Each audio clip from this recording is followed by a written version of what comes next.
ya, ¿no? Entonces, predice cómo se transmiten características monogénicas, es decir, que son transmitidas encargadas solamente por un gen, ¿no? Para eso tenemos que entender cuáles son los conceptos esenciales.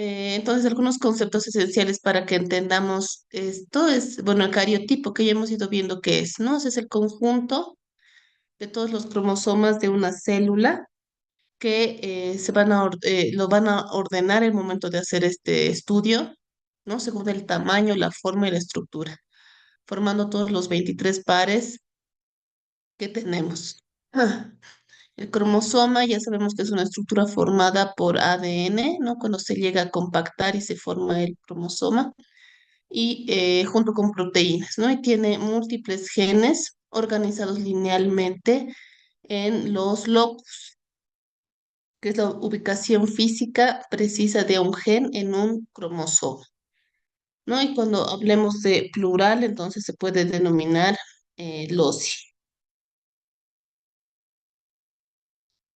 Gametos, ¿no? Son las células reproductoras o las células sexuales, óvulos y espermatozoides, ¿no? Que tienen un solo juego de cromosomas, es decir, tiene solamente 23 cromosomas, son haploides o N, no tienen los 46 pares de cromosomas, solo 23.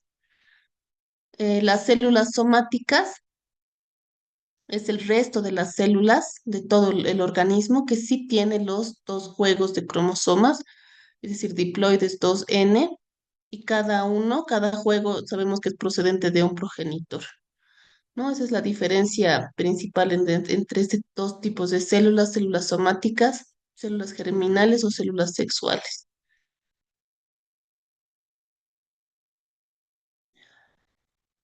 Y algo que se va a Doctora, hablar mucho, lo que es, doctora, creo que no soy la única.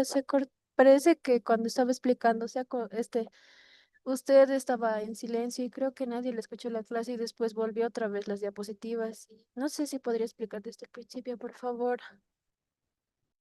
Sí, doctora, por favor. qué parte bueno, se ha cortado al principio, pero ahora ya está bien, o no se escucha. Sí, doctora, ahora sí, sí se escucha, pero antes no se escuchaba nada, hasta se ha cortado y después ha vuelto a las diapos. Pero aquí se ha cortado. Luego ya estamos comenzando normal para ganar tiempo, ¿no? O sea, aquí sí se ha cortado en esta diapositiva,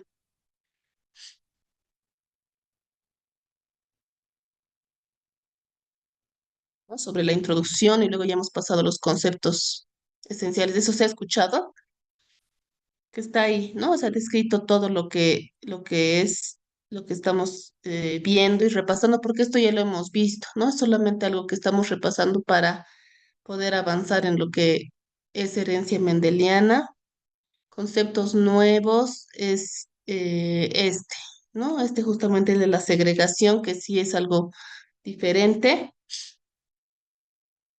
que consiste en lo siguiente, ¿no? Este es, por ejemplo, parte de cómo ha hecho el experimento Gregor Mendel, que vamos a ver ahorita, ¿no? Y utiliza este término, que es segregación, es decir, que se separan los alelos de cada gen durante la meiosis. Hemos visto ya que en la meiosis las células de 46 cromosomas tienen que ir a pasar a 23 cromosomas, ¿no? Entonces hay un proceso de dos divisiones meióticas que se encargan de esto y como resultado tenemos las células sexuales que son haploides, ¿no? Entonces, lo que sucede en esta meiosis es esta segregación, es decir, que cada par homólogo de cromosomas, se entiende que cada cromosoma tiene su locus para un gen y los homólogos, o sea, van a tener dos variantes de ese gen, ¿no? O sea, que son los alelos, dos posibles alternativas para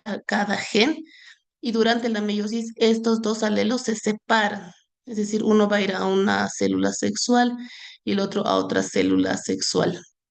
Entonces se permite que cada gameto reciba solo uno de los alelos de cada par, ¿no? Y esto se ve realmente cómo sucede en la segunda ley de Mendel, ¿no? Eso es lo que se denomina el término de segregación. Y aquí tenemos la meiosis, ¿no? Es que es el proceso de división celular que reduce el número de cromosomas a la mitad, ¿no? De 2n o 46 a 23 o a n en la formación de gametos, ¿no? Entonces aquí en la parte en la que se alineaban los cromosomas homólogos en el ecuador antes de la anafase y luego ya en la anafase se separan, ahí se refiere a la segregación, ¿no? Es decir, que cada alelo va a separarse, dando resultado la repartición de los alelos en sus células sexuales.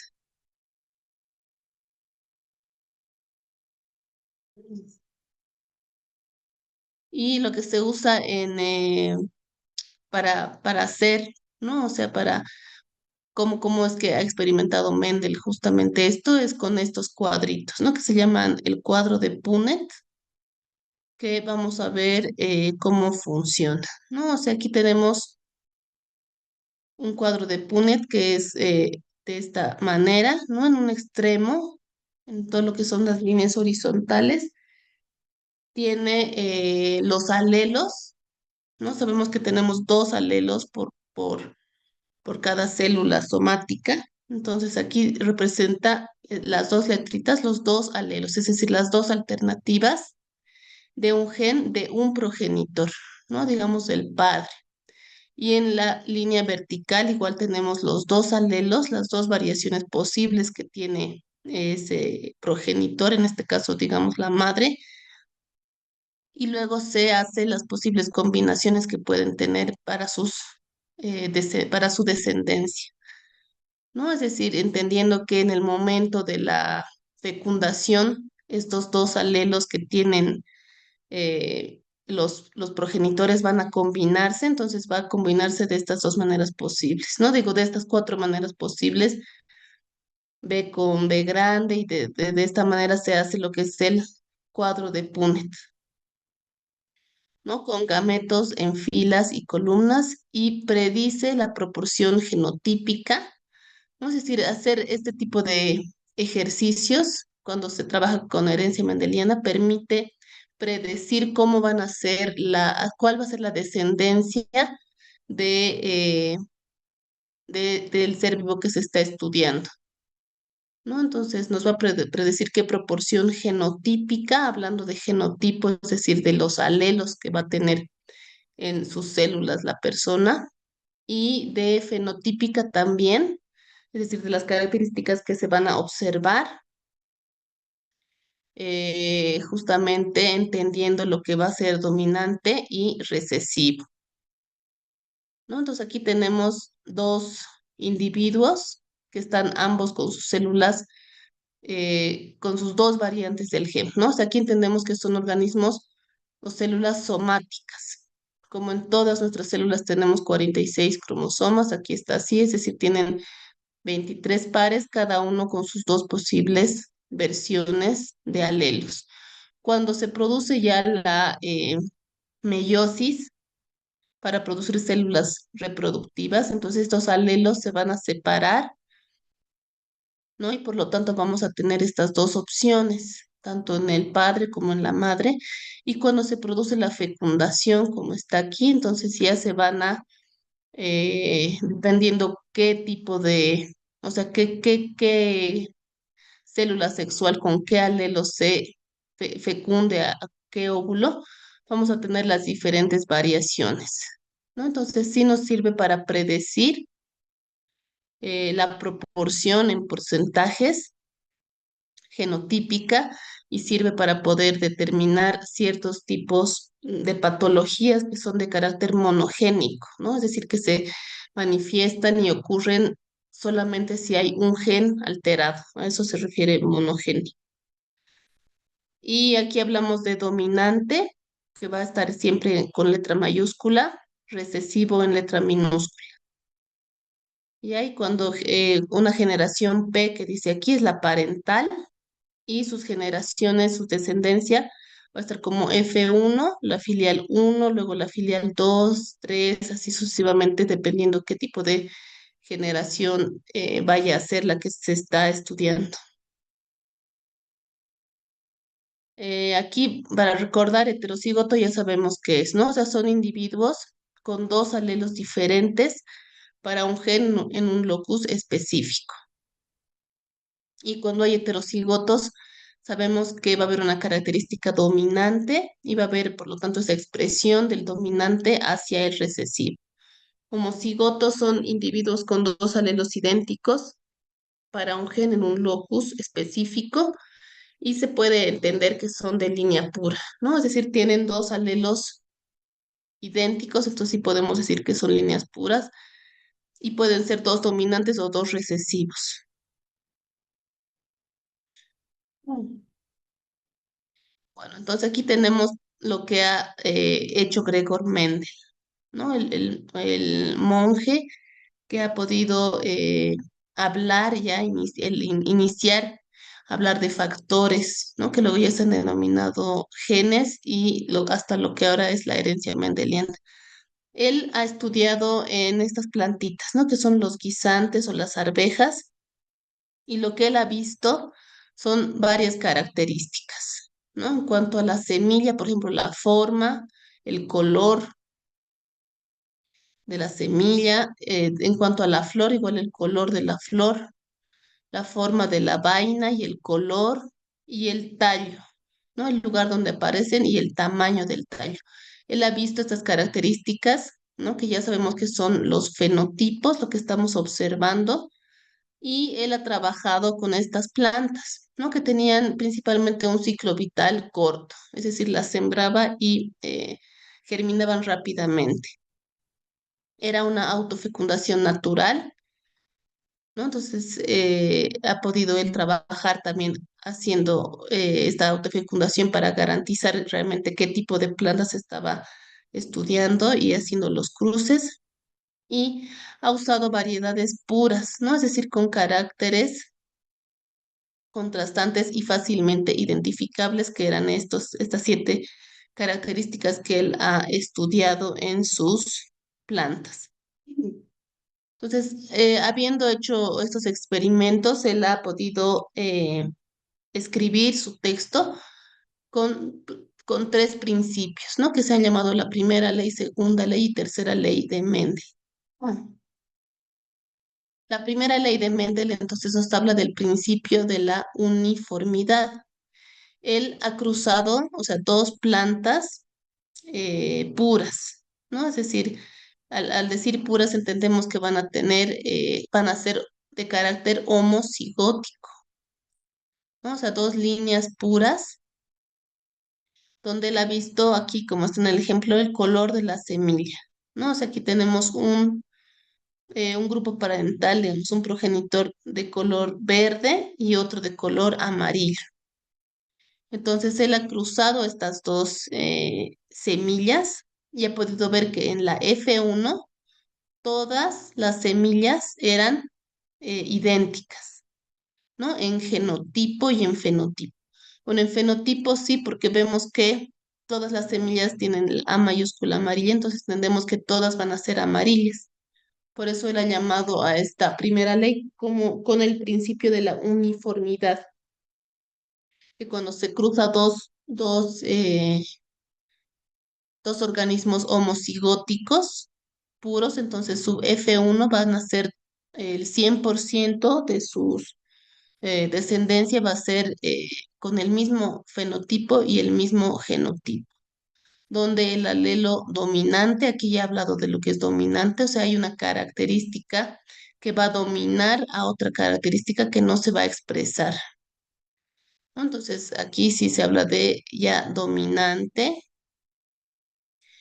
y sin embargo, o sea, sí su F1 va a ser de carácter heterocigótica, ¿no? O sea, va a tener ya las dos posibles variaciones, los dos alelos, ¿no? Entonces aquí vemos cómo él ha trabajado también en cuanto a la forma, a la característica de forma de la semilla, ¿no? Cuando era lisa o rugosa. Igual eran cepas puras, es decir, homocigotas. Aquí tenemos A mayúscula para liso y A minúscula para rugoso. ¿No? Entonces, el momento en que se segregan, se separan los alelos para la fecundación, vemos que hay varias posibles combinaciones, pero en la F1 todos van a tener el carácter dominante y van a ser heterocigotos. La segunda ley de Mendel es el principio de la segregación, ¿no? Entonces aquí Mendel, de toda la F1 que él ha obtenido, es decir, de todos estos productos que ya eran heterocigotos, él ha hecho el cruce de esas dos semillas, ¿no? Entonces, de dos semillas heterocigotas, él ha hecho el cruce y él ha visto que los alelos, ¿no? De cada gen se separan durante la formación de gametos, ¿no? Entonces, cada alelo, B mayúscula, B minúscula, se va a separar y va a dar lugar a, en la F2, una proporción diferente, ¿no? Ya no todos van a ser iguales, sino va a haber una proporción fenotípica, hablando de lo que observamos, de 3 a 1, donde van a haber 3 que van a ser dominantes y uno que va a ser recesivo. Y en cuanto a genotipo, él ha visto que van a haber va a haber dos heterocigotos y dos homocigotos, ¿no? Entonces aquí observamos en esta fotito, digamos en ratas, ¿no? El color de las ratas. Ambas son de fenotipo negro, pero su genotipo es heterocigoto, ¿no? Entonces, al haber la segregación de los alelos en los gametos, vamos a tener como su resultado eh, todo esto, ¿no? O sea, tres ratas de color negro y una de color café. Entonces aquí ya vemos que los organismos que van a ser los recesivos, cuando están en variación de homocigotos, recién van a poder manifestar su característica.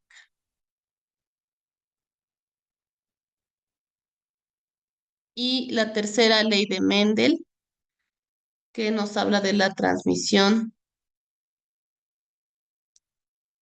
independiente, ¿no? Entonces hay diferentes características que se heredan de manera independiente. Entonces, al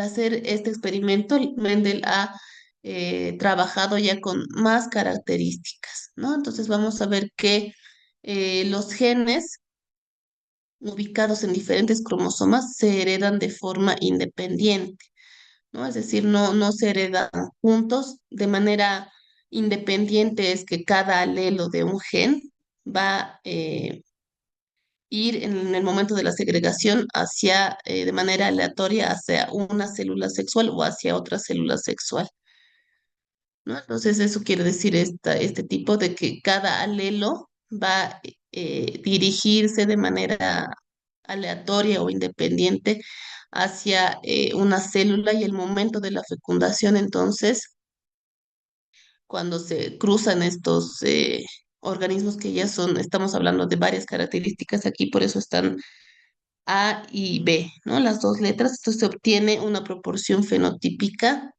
como vemos, de 9, 3, 3, 1. Esa es una forma en la que se puede manifestar o escribir, de acuerdo a la nomenclatura, lo que son las proporciones, ¿no? En herencia mendeliana. Hay otras formas en que hacen en porcentaje, entonces eso ya es dependiendo de la persona, pero cuando se trabaja en herencia mendelena se trabaja justamente con proporciones, ¿no? Entonces si vemos que dependiendo qué tipo de ley estemos hablando, van a ser diferentes las proporciones que se obtengan, ¿no? Y aquí hablamos de otra cosa que son los genes no ligados, que vamos a ver al final, que hay algunos genes que están cerca, en su locus es cerca en el cromosoma y por tanto pueden entremezclarse, pero esto sucede en genes, esta ley, o sea, se cumple cuando hablamos de genes que están separados en locus distantes en los cromosomas. ¿No? Entonces aquí tenemos con la primera ley, vemos la ley de la uniformidad, ¿no? Todos los gatitos están negros, pero son heterocigotos. La segunda ley de Mendel, entonces vemos que son gatitos con diferente proporción, donde hay uno que va a ser blanco, ¿no? Del carácter recesivo y los otros negros. Entonces, cuando ya se hace la mezcla de esta descendencia F3, entonces vemos ya diferentes alternativas que salen, ¿no? Entonces, aquí, por ejemplo, hay unos gatitos que son negros, pero con patitas blancas. Entonces, a eso se refiere lo que es la tercera ley de Mendel, que de manera independiente los alelos van a ir en el momento de la fecundación se van a producir lo que es el intercambio genético y va a haber diferentes variedades en cuanto a las características que tenían sus progenitores, ¿no? O sea, los genes que no están ligados entre sí se transmiten de forma independiente unos de otros y se combina al azar en la descendencia.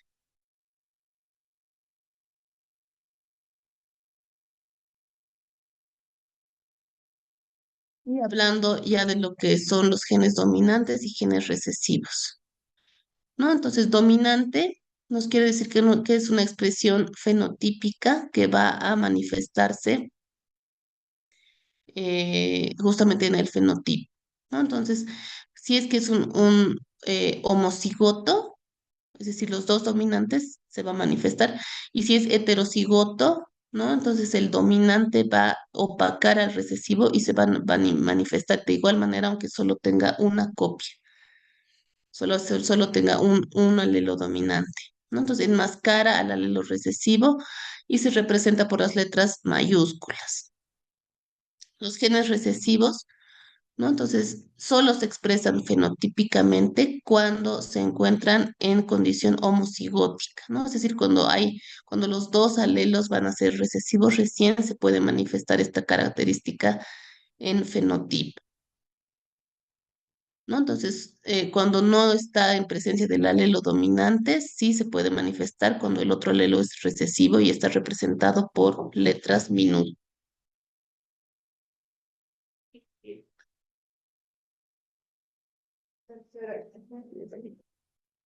Y tenemos entonces lo que son caracteres autosómicos que hemos visto de las células somáticas, ¿no? Que son todas las que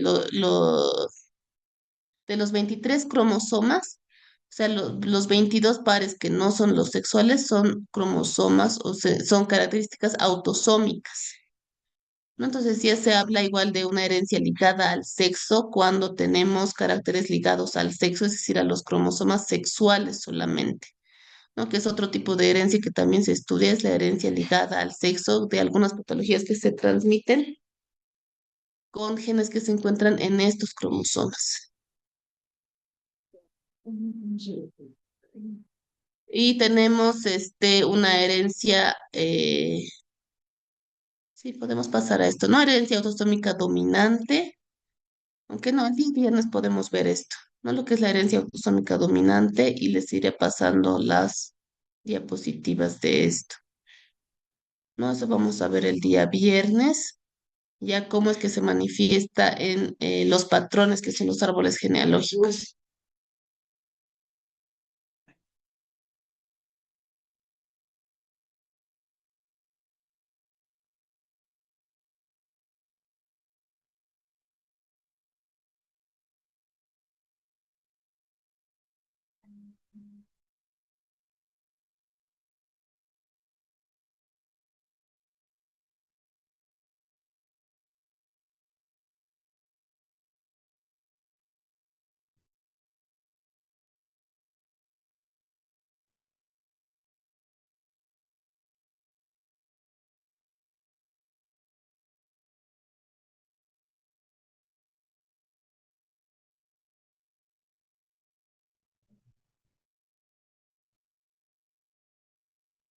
Entonces eso es lo que es el tema de herencia mendeliana que vamos a completar el día viernes.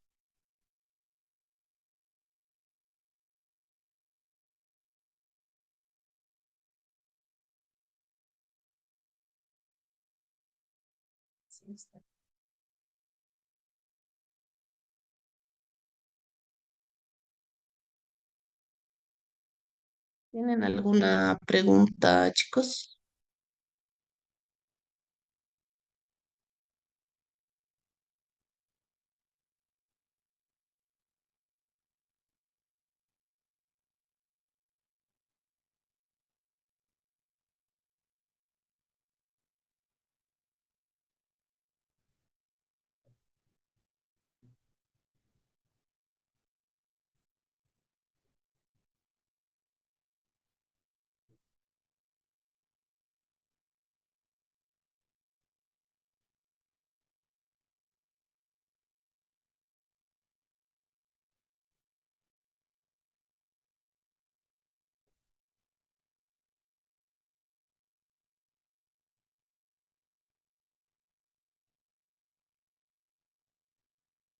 Entonces el día viernes nos encontramos. Hasta luego, doctora. Gracias, doctora.